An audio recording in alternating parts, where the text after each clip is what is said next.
नमस्कार सगळ्यांना, मी सुचिता. आजच्या एका नवीन व्लॉगमध्ये तुम्हा सर्वांचे खूप खूप स्वागत करते. श्री स्वामी समर्थ. स्वामींचं नाव घेऊन आजच्या व्लॉगला सुरुवात करूयात.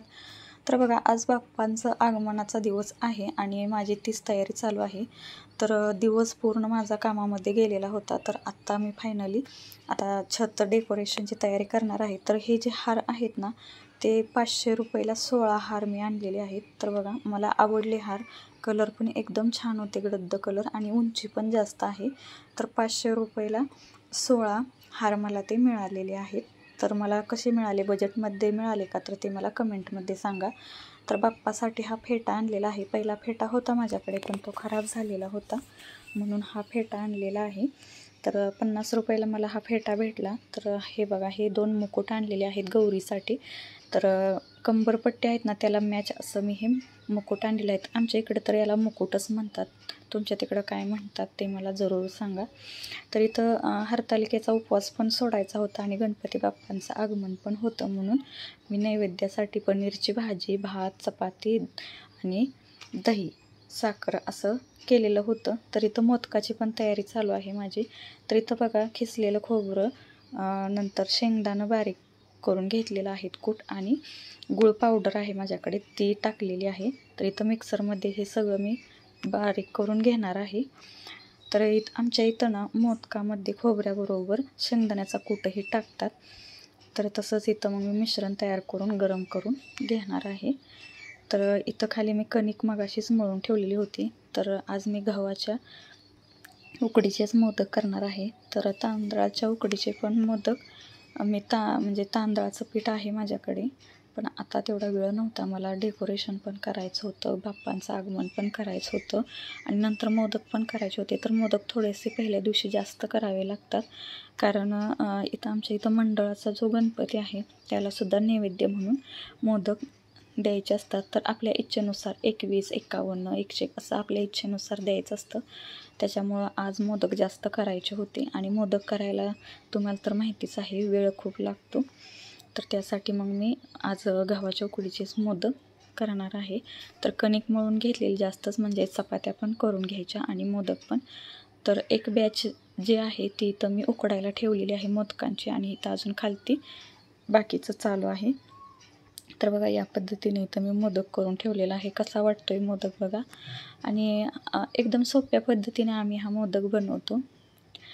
तर तुम्हाला म्हणजे आपण पुरीला कशी चपाती छोटी लाटतो तसंच सेम लाटून घेते मी, आणि त्याच्यामध्ये सारण ठेवून असं बघा हाताने छान असं कळ्या पाडून घेते.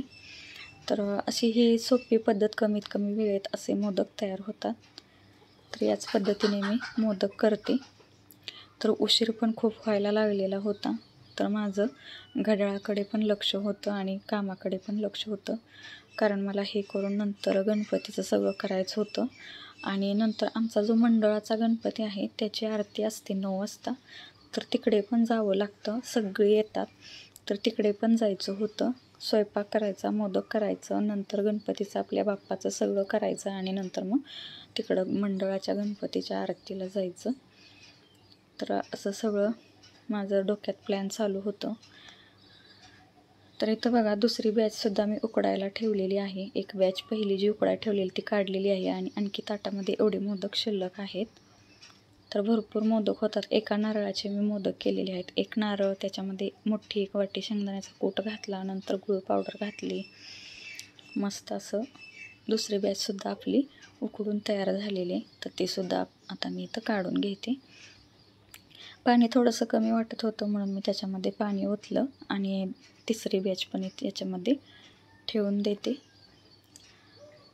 तर मोदक माझे करायचे झालेले होते, फक्त आता हे उकडून घ्यायचं. आणखी एक बॅच होत होती, तर हे ठेवलं. आणि इथं बघा, एवढे मोदक आत्ताच झालेले आहेत. भरपूर मोदक करावे लागतात. तर आता इथं लगेच मी चपात्याची सुद्धा तयारी करून घेते. चपात्या पण पटपटाच्या करून घेते, आणि बटाट्याचं कालवण मी अगोदरच करून ठेवलेलं आहे. चपात्या झाल्या की मग माझं स्वयंपाकाचं सगळं उरकते, मग लगेच डेकोरेशनच्या तयारीला लागते.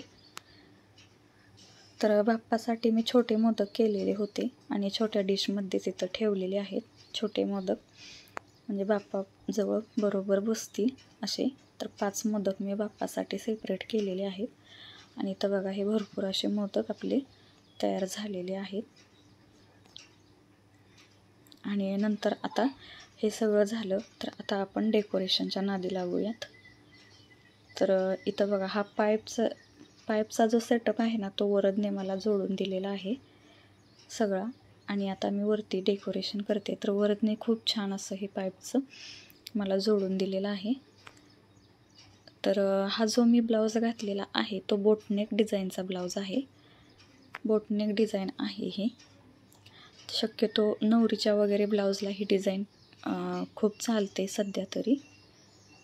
तर डेकोरेशन मी माझ्या म्हणजे मला जसं वाटेल तसंच इथं मी केलेलं आहे. तर कसं वाटते ते नंतर मला नक्की सांगा. आणि मला हे हार खूप आवडले बघा. तर मैत्रिणींनो, अजूनही तुम्ही आपल्या चॅनलवरती नवीन असाल तर प्लीज लाईक, शेअर आणि सबस्क्राईब करायला विसरू नका. तर बघा या पद्धतीने मी इथंपर्यंतचं डेकोरेशन करून घेतलेलं आहे. आणखी भरपूर डेकोरेशन करायचं आहे पण वेळ पण खूप होत चाललेला आहे. तर पटपट करून घेते आणि तोपर्यंत हे पण आलेले आहेत. तर लगेच आरती पण करून घेतो. तर इथंपर्यंत बाप्पांचं डेकोरेशन मी केलेलं आहे. लाईटिंग वगैरे नंतर करायचं कारण परत तिकडं आरतीला पण जायचं आहे. तर आता इथं आम्ही पटपट आरती पण म्हणून घेतो. तर मैत्रिणींनो, माझं जे डेली रुटीन आहे तेच मी तुमच्याशी शेअर करत असते. चॅनलवरती तुम्ही अजूनही नवीन असाल तर लाईक, शेअर आणि सबस्क्राईब करायला विसरू नका. तर इथं मी वरद मंडळाचा गणपती आणायला गेलता.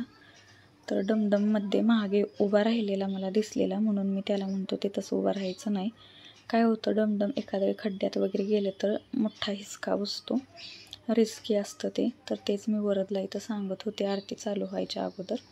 आणि तर छान अशी आरतीसुद्धा आम्ही करून घेतली. तर आज फक्त बाप्पांची आरतीच आम्ही म्हणतो आणि गौरी आल्यानंतर मग बाप्पांची आणि गौरींची अशी आरती म्हणतो. तर आमचा जो मंडळाचा गणपती आहे तिथे 4 ते 5 आरत्या असतात. आणि वातावरण बघा आता सगळीकडे गणपती आलेत म्हटल्यानंतर प्रसन्न झालेलं आहे आणि छान वाटतं सण वगैरे असलं की. तर इथं पटपट आम्ही आरतीसुद्धा इथं करून घेतली आरती. आणि माझी भांडे वगैरे घासायची राहिलेली आहेत पण आता मी नंतर आल्यानंतरच घासणार आहे. भरपूर भांडे पडलेले आहेत. तर आता गडबडीत काही शक्य नाही म्हणून मी आल्यानंतर घासणार आहे. तर कसा वाटला आजचा व्लॉग मैत्रिणींनो? तुम्हाला आवडल्यास लाईक, शेअर आणि सबस्क्राईब करायला विसरू नका. वेळात वेळ काढून व्हिडिओ पाहिल्याबद्दल धन्यवाद.